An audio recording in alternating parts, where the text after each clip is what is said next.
ദൈവത്തിൻ്റെ അതിപരിശുദ്ധമായ നാമം വാഴ്ത്തപ്പെടുമാറാകട്ടെ.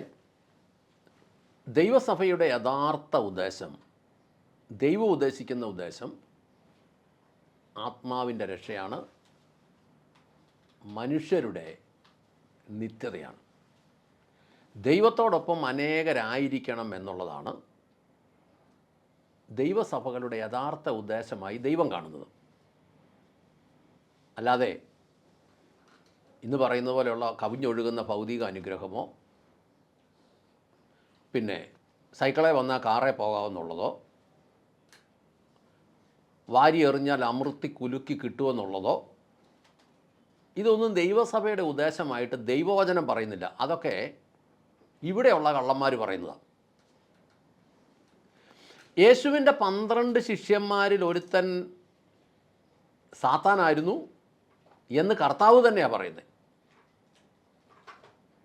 അവൻ സാത്താനാണെന്ന് അറിഞ്ഞുകൊണ്ട് തന്നെ കർത്താവ് അവനെ കൂടെ കൊണ്ടു നടക്കുമായിരുന്നു. അവനോട് കർത്താവ് പറഞ്ഞു, നീ ചെയ്യേണ്ട പ്രവൃത്തി വേഗത്തിൽ ചെയ്യുക. കർത്താവ് തിരുവത്താഴം അവന് കൊടുത്തിട്ട് കർത്താവ് പറഞ്ഞു, നീ ചെയ്യേണ്ട പ്രവൃത്തി പെട്ടെന്ന് ചെയ്യുന്ന പറഞ്ഞേ. രസവതല്ല, അവനും ഒരു അപ്പസ്തോലനായിരുന്നു. ഐ ആം ആൻ അപ്പസ്റ്റോൽ എന്നൊക്കെ ഓരോ കള്ളന്മാർ പറയുന്ന കേൾക്കാൻ മേലേ. അവൻ കള്ളനായിരുന്നത് കൊണ്ട് പണസഞ്ചി അവനെ ഏൽപ്പിച്ചിരുന്നു എന്ന് കർത്താവിൻ്റെ വചനം പറയുന്നു.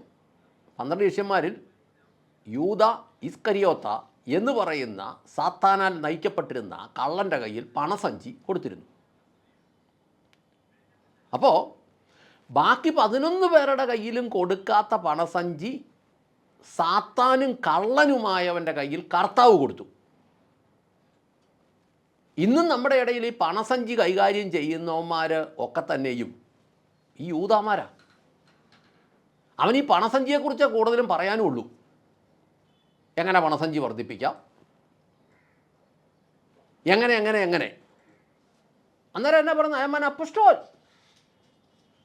ഞാൻ പറഞ്ഞ വിസ വരുമെങ്കിൽ, ഞാൻ പറഞ്ഞ ക്യാൻസർ മാറുമെങ്കിൽ അയമാൻ അപ്പസ്റ്റോൽ. നമ്മളിങ്ങനെ മനസ്സിലാക്കണം, ഈ വർത്തമാനമൊക്കെ പറയുന്നവനെല്ലാം യൂദായാണ്, ഈസ്കറിയോത്തയാണ്, കള്ളനാണ്, കള്ള അപ്പസ്തോലനാണ്. ഒരു വാക്യം വായിക്കാം. 2 ദിനവൃത്താന്തം 30-ാം അധ്യായത്തിൻ്റെ 17-ാമത്തെ വാക്യം. സ്വയം വിശുദ്ധീകരിക്കാത്ത അനേകർ ആ സഭയിലുണ്ടായിരുന്നു. അതിനാൽ വിശുദ്ധീകരിക്കപ്പെടാത്ത ഓരോരുത്തർക്കും വേണ്ടി പെസഹ അറക്കുവാനും അവയെ യഹോവയ്ക്ക് വേണ്ടി വിശുദ്ധീകരിക്കുവാനും ലേവ്യർ ഭരമേറ്റിരുന്നു. 2 ദിനവൃത്താന്തം 30-17. ഒന്നുകൂടെ വായിക്കാം. സ്വയം വിശുദ്ധീകരിക്കാത്ത അനേകർ ആ സഭയിലുണ്ടായിരുന്നു. അതിനാൽ വിശുദ്ധീകരിക്കപ്പെടാത്ത ഓരോരുത്തർക്കും വേണ്ടി പെസഹ അറക്കുവാനും അവയെ യഹോവയ്ക്ക് വേണ്ടി വിശുദ്ധീകരിക്കുവാനും ലേവ്യർ ഭരമേറ്റിരുന്നു. പഴയ നിയമസഭയിൽ ലേവ്യർ, പുതിയ നിയമസഭയിൽ ശുശ്രൂഷകർ. അന്നും ഇന്നും സ്വയം വിശുദ്ധീകരിക്കാത്ത അനേകർ സഭയിലുണ്ടായിരുന്നു എന്ന് നമ്മൾ മനസ്സിലാക്കണം. നമ്മളിത് തിരിച്ചറിയാതിരുന്നാൽ അങ്ങനെ തന്നെ നമ്മൾ നശിച്ചു പോകുമെന്നാണ് ദൈവവചനത്തിൽ നമ്മൾ മനസ്സിലാക്കുന്നത്. ഈ മണ്ണിലോട്ട് ആർക്കും ഒന്നും കൊണ്ടുവരാനോ ഈ മണ്ണിൽ നിന്ന് ആർക്കും ഒന്നും കൊണ്ടുപോകാനോ ഒന്നും പറ്റിയല്ല. കൊണ്ടുവരാനോ കൊണ്ടുപോകാനോ ഒന്നും കഴിയല. ഇനി കൊറിന്ത്യർ ലേഖനത്തിൽ നിന്നൊരു വാക്യം വായിക്കാം. 1 കൊറിന്ത്യർ 11-ാം അധ്യായത്തിൻ്റെ 17-ാമത്തെ വാക്യം. ഇനിയുള്ള നിർദ്ദേശങ്ങളിൽ ഞാൻ നിങ്ങളെ പ്രശംസിക്കുന്നില്ല, കാരണം നിങ്ങൾ സഭായോഗം കൂടുന്നത് ഗുണത്തേക്കാൾ അധികം ദോഷം ചെയ്യുന്നു. നിങ്ങൾ സഭായോഗം കൂടുന്നത് ഗുണത്തേക്കാൾ അധികം ദോഷം ചെയ്യുന്നു. മലയാളം അത്ര ഭംഗിയായിട്ടൊന്നും അല്ല ഇത് സത്യവേദ പുസ്തകത്തിൽ എഴുതിയേക്കുന്നത്. ഗുണമല്ല ദോഷം ഉണ്ടാക്കുന്നതെന്ന് എഴുതിയേക്കുന്നതേ ഉള്ളൂ. ദോഷം ഉണ്ടാക്കുക എന്ന് പറയുന്നതിൻ്റെ അർത്ഥം എന്താണെന്ന് ശരിക്കും മലയാളിക്ക് മനസ്സിലാകാത്ത രീതിയിലാണ് ഇത് എഴുതി വച്ചിരിക്കുന്നത്. നമ്മളിവിടെ പറയുമല്ലോ ചില കാര്യത്തിൽ ദോഷം കിട്ടും കേട്ടോ, ദോഷം കിട്ടും, ദോഷമുണ്ട് കേട്ടോ.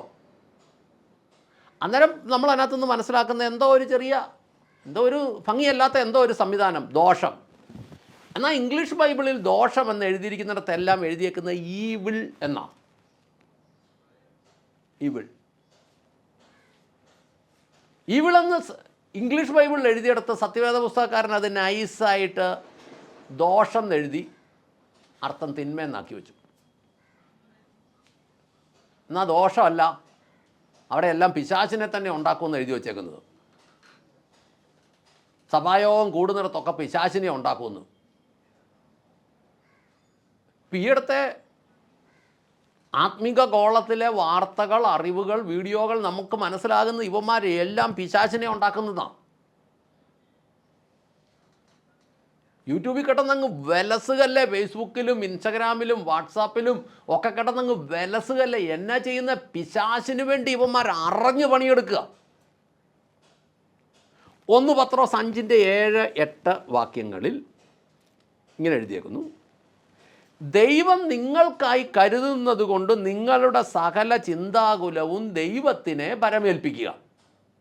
ദൈവം നിങ്ങൾക്കായി കരുതുന്നത് കൊണ്ട് നിങ്ങളുടെ സകല ചിന്താകുലങ്ങളും ദൈവത്തെ പരമേൽപ്പിക്കുക. ആത്മനിയന്ത്രണമുള്ളവരായിരിപ്പിൻ, ജാഗ്രത പുലർത്തുവിൻ. നിങ്ങളുടെ ശത്രുവായ പിശാച് അലറുന്ന സിംഹത്തെ പോലെ ആരെ വിഴുങ്ങണം എന്ന് തിരഞ്ഞുകൊണ്ട് ചുറ്റി നടക്കുന്നു. ശത്രുവായ പിശാച് അലറുന്ന സിംഹത്തെ പോലെ ആരെ വിഴുങ്ങണം എന്ന് തിരിഞ്ഞുകൊണ്ട് ചുറ്റി നടക്കുന്നു. ഇന്ന് സഭയുടെ, വിശ്വാസിയുടെ, ശുശ്രൂഷകൻ്റെ എല്ലാം പുറകെ ഇവനെ വിഴുങ്ങാൻ പിശാച് നടക്കുന്നെന്ന് ഞാനല്ല പറയുന്നത്, ദൈവവചനമാണ് പറയുന്നത്. അർത്ഥാൽ കർത്താവാണ് പറയുന്നത്. ഇവിടെ നമ്മളൊന്ന് ചിന്തിക്കണം. പിശാച് കടിക്കില്ല, മാന്തില്ല, ചവയ്ക്കില്ല, വിഴുങ്ങും. എങ്ങനെ വിഴുങ്ങും? ഈ വിഴുങ്ങുമ്പോൾ ഇത് ഭയങ്കര സുഖമാണ്, വയറ്റിൽ ചെല്ലുന്നത് വരെ. ആരുടെ വയറ്റിലോട്ടാണ് ചെല്ലുന്നേ? പിശാചിൻ്റെ വയറ്റിലോട്ട്. ഉദാഹരണം പറഞ്ഞാൽ നമ്മുടെ നാട്ടിൽ ഈ താമരക്കണ്ണൻ എന്ന് പറയുന്നൊരു ചേമ്പുണ്ട്. താമരക്കണ്ണൻ വലിയ വലിപ്പമൊന്നുമില്ല, ഒരുവിധം കൊള്ളാവുന്ന ഒരു നെല്ലിക്കയുടെ വലിപ്പമോ അതിനേക്കാൾ ഇച്ചിരിയുടെ വലിപ്പമൊക്കെ വരുള്ളൂ. വലിയ ഭയങ്കര വലിപ്പമൊന്നും വരികയില്ല. അതിൻ്റെ തൊലിയെല്ലാം ചിരണ്ടി കളഞ്ഞ് അത് നല്ലപോലെ അടുപ്പേ വെച്ച് വേവിച്ചാൽ അതിന് വെന്ത് കഴിയുമ്പോൾ ഒരു ഇഴച്ചിലുമുണ്ട്. അത് ഞെക്കിയാൽ പൊടിഞ്ഞു പോവുകയും ചെയ്യും. ഈ സാധനം അങ്ങോട്ട് വിഴുങ്ങിയാൽ ചവയ്ക്കൊന്നും വേണ്ട, വായിലോട്ട് വെച്ചൊരു ഞെക്കിയാൽ ഇത് താവോട്ട് പോകും. എന്ന് പറഞ്ഞതുപോലെ നല്ല പരുവത്തിന് നിൽക്കുക ഇപ്പോഴത്തെ സിമ്പിള കുട്ടന്മാരായ ഇപ്പോഴത്തെ ശുശ്രൂഷകന്മാർ. ഈ ചേമ്പ് വിഴുങ്ങി വെച്ചേക്കുന്ന പോലെ ഇവന്മാരുടെ മുഖത്തോട്ട് നോക്കിയാൽ.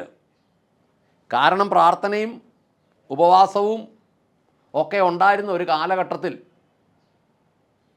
ഇച്ചിരി കൊഴുപ്പും മെഴുപ്പും ഒക്കെ കുറഞ്ഞിരുന്ന ഒരു കാലഘട്ടത്തിൽ നിന്ന് തോണ്ടിയ ചോര പുറത്ത് വരുന്ന രീതിയിലുള്ള ഷേപ്പിലേക്ക് ഇവന്മാർ മാറിയത് ഇവന്മാർ 7 സ്റ്റാർ ഭക്ഷണ രീതിയും ജീവിതവും ആയതുകൊണ്ടാണ്. 7 സ്റ്റാർ ഭക്ഷണ രീതിയും ജീവിതവും ആയ യുവന്മാരെ സാത്താന് വിഴുങ്ങാൻ ഒരു പാടുമില്ലെന്ന് എഴുതിയേക്കുന്നത്. പ്രതിയോഗിയായ പിശാച് വിഴുങ്ങാൻ വരുമ്പോൾ ഇവനെല്ലാം പുഴുങ്ങിയ ചേമ്പ് പോലെ റെഡിയായി നിൽക്കുക. അപ്പം ഇവനെയൊക്കെ വിഴുങ്ങിയിട്ട് അവസാനം ഇവനെല്ലാം അപ്പിയായിട്ട് പുറത്തു വരും. ആരുടെ അപ്പി? സാത്താൻ്റെ അപ്പിയായിട്ട് പുറത്തു വരും. സാത്താൻ്റെ അപ്പിയായിട്ട് പുറത്തു വന്നാൽ പിന്നെ ഇവൻ പ്രസംഗിക്കും, കർത്താവായ യേശു ക്രിസ്തു വേഗം വരുന്നു, അവൻ ഉടനെ വരും. എന്നിട്ട് അവൻ എന്നാ പറയുന്നറിയോ? അവൻ ഉടനെ വരുന്നതുകൊണ്ട് കയ്യിലുള്ളതെല്ലാം വാരി എറിയ 50 കോടിയുടെ പള്ളി പണിയാന്ന് പറയും. ഉടനെ വരുമെന്നുള്ളത് സത്യമായി ഹൃദയത്തിൽ വിശ്വസിക്കുന്നെങ്കിൽ എന്തിനാ 50 കോടിയുടെ പള്ളി പണിയുന്നത്? കർത്താവിൻ്റെ വരവടുത്തെന്നുള്ളത് ഇവന്മാർ വിശ്വസിക്കുന്നെങ്കിൽ എന്തിനാ 20 കോടിയുടെ വീട് പണിയുന്നത്? കർത്താവ് വരുമെന്നുള്ളതോ ഇവന്മാർ വിശ്വസിക്കുന്നെങ്കിൽ എന്തിനാ 2 കോടിയുടെ BMW കാറ് മേടിക്കുന്നത്? ഉടനെ വരുമെന്നുള്ളത് ഇവന്മാർ പറയുന്നത് ഇവന്മാർ വിശ്വസിക്കുന്നുണ്ടെങ്കിൽ എന്തിനാ ഇവന്മാരുടെ വീടിന് ചുറ്റും 3 സെക്യൂരിറ്റിയെ 8 മണിക്കൂർ ഇടവിട്ട് വിടുന്നത്? ഉടനെ വരുമെന്ന് വിശ്വസിക്കുമെങ്കിൽ എന്തിനാണ് ഈ സംവിധാനം എല്ലാം മേടിച്ചു കൂട്ടുന്നത്?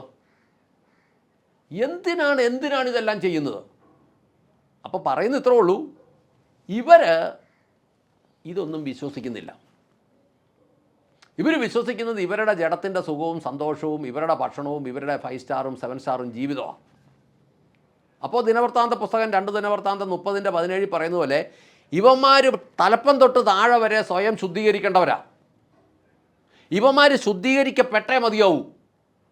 അല്ലെങ്കിൽ ഇവരും ഇവരുടെ ശ്രോതാക്കളെയും ഇവർ നശിപ്പിച്ച് കളയും. നമുക്ക് പ്രാർത്ഥിക്കാം. സ്വർഗസ്ഥനായ ഞങ്ങളുടെ നല്ല പിതാവേ, ഞങ്ങളുടെ കർത്താവായ യേശു ക്രിസ്തുവേ, പരിശുദ്ധാത്മാവായി ഞങ്ങളുടെ നല്ല ദൈവമേ, കേരളത്തിലെ ആത്മീക മേഖലയെ ശുദ്ധീകരിക്കണമേ എന്ന് പ്രാർത്ഥിക്കുന്നു. കർത്താവേ, സംഘടനാ സംവിധാനക്കാരനെയും ന്യൂ ജനറേഷൻകാരനെയും ഒരുപോലെ ദൈവം തന്നെ കൈകാര്യം ചെയ്യണമേ എന്ന് പ്രാർത്ഥിക്കുന്നു. എൻ്റെ കർത്താവേ, ഈ മേഖലയിൽ അങ്ങയുടെ രാജ്യത്തിനും അങ്ങയുടെ വചനത്തിനും വിരുദ്ധമായ പണികളുമായി ഇറങ്ങിയിരിക്കുന്ന സകല കള്ളനാണയങ്ങളും കർത്താവെ അതിനെയെല്ലാം അങ്ങ് വെളിപ്പെടുത്തണമേ എന്ന് പ്രാർത്ഥിക്കുന്നു. അതിന് തക്കവണ്ണമുള്ള അതിശക്തമായ ഒരു അഭിഷേകം ദൈവം ഒഴുക്കണമേ. കള്ളനാണയങ്ങളെ നെടുനീളം പിടിക്കണമേ. കർത്താവെ, അവരുടെ വഞ്ചനകൾ, അവരുടെ നഗ്നതകൾ പൊതുജനത്തിൻ്റെ മുമ്പിൽ, പൊതുസമൂഹത്തിൻ്റെ മുമ്പിലേക്ക് കൊണ്ടുവരണമേ. കർത്താവെ, അങ്ങിതിനെ മൂടിവെക്കാൻ അനുവദിക്കരുതേ. ഹെബ്രായ ലേഖനത്തിൽ ഞങ്ങൾ വായിക്കുന്നത് പോലെ കർത്താവെ, മാനസാന്തരത്തിൽ നിന്ന് അല്ലെങ്കിൽ വരുവാനുള്ള രോഗത്തിൻ്റെ ശക്തി അനുഭവിച്ചിട്ട് അതിൽ നിന്ന് വീണവനെ പിന്നീട് മാനസാന്തരത്തിലേക്ക് കൊണ്ടുവരാൻ കഴിയുന്നില്ലെന്ന് അങ്ങാ പറഞ്ഞതെങ്കിൽ കർത്താവെ, അങ്ങ് ഇത് വെളിപ്പെടുത്തണമേ എന്ന് പ്രാർത്ഥിക്കുന്നു. അങ്ങ് പ്രാർത്ഥന കേട്ട് അനുഗ്രഹിച്ച കൃപയ്ക്ക് നന്ദി. യേശു ക്രിസ്തുവിൻ്റെ ധന്യമുള്ള നാമത്തിൽ തന്നെ. ആമേൻ, ആമേൻ, ആമേൻ.